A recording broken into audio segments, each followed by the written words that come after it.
চারটা বিন্দু দেওয়া আছে, হুম। বলছে এ বি এবং সি দিয়ে রেখা দ্বয় সমান্তরাল কে এর মান নির্ণয় করো। সমান্তরাল। আচ্ছা, প্রথম তোমাকে এখানে শিখতে হবে সমান্তরাল মানে হচ্ছে ঢাল সমান। হুম। সমান্তরাল মানে হচ্ছে ঢাল সমান হবে। ঢাল সমান।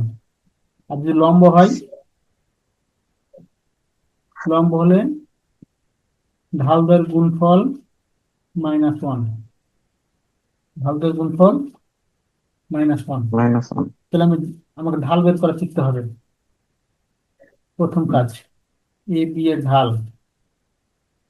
এ বি এর ঢাল তাহলে এ হচ্ছে আর এটা হচ্ছে বি। ঢাল বের করার সিস্টেম হচ্ছে দ্বিতীয়টা মানে দ্বিতীয়টা, তাহলে হুম। 3k - 2k, এখানে দ্বিতীয় কোনটা? 3k, এখানে 2k, আর নিচে হচ্ছে ফার্স্ট মাইনাস হুম। ফার্স্ট, তাহলে কে মাইনাস কে স্কোয়ার, কে মাইনাস কে স্কোয়ার। তাহলে বলো তো সি দিয়ে ঢাল কত হবে? সিডি হচ্ছে 1 - সি ডি, সি ডি, তাহলে কে।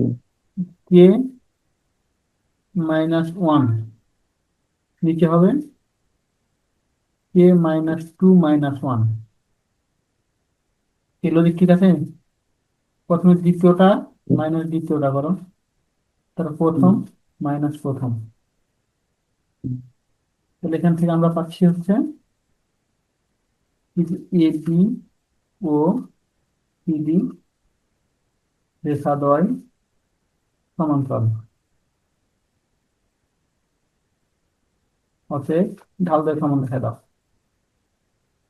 3k - 2k, কে মাইনাস কে স্কোয়ার সমান হচ্ছে k - 1, নিচে লিখছি k - 3। তাহলে এখান থেকে উপর থেকে 3k - 2k, তাহলে কি থাকে? কে। নিচ থেকে কে। কে কমন নাও, তাহলে কি থাকতেছে? 1 - কে 1 - কে। সমান k - 1, k - 3। হুম। এখানে কে আর কে কাটা যায়, হুম। তাহলে এখানে গুণ করে দাও। প্রথমে 1 দ্বারা গুণ করতেছি, k - 1 - কে স্কোয়ার প্লাস কে সমান k - 3। বা কি থাকতেছে? -কে স্কোয়ার, এখানে থাকলো +2k -1, এগুলোর দিকে নিয়ে চলে আসো, তাহলে -k+3 সমান 0। ক্যালকুলেশন করো,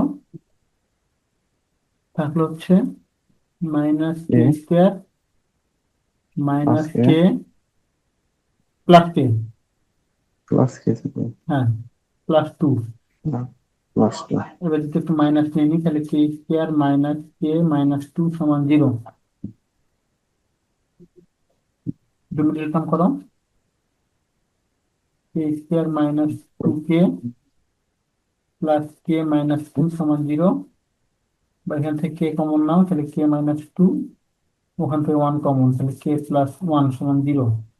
অতএব কে - 2 সমান 0, বা k = 2, অথবা k+1 সমান 0, বা k = -1। তাহলে আমি কে এর মান পাই গেলাম কত? 2, আর এটা হচ্ছে -1। মাইনাস। কে এর মানে বের করতে বলছে।